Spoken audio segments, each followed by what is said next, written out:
Hoje tivemos um desafio interessante aqui na oficina. Um cliente trouxe a manga de eixo do Volvo FH com a rosca danificada.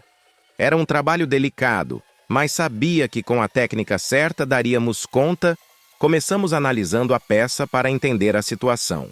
Decidimos recuperar a rosca utilizando o torno, garantindo o alinhamento perfeito.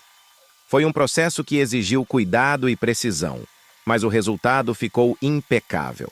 A rosca foi refeita com total funcionalidade, pronta para voltar à estrada com segurança.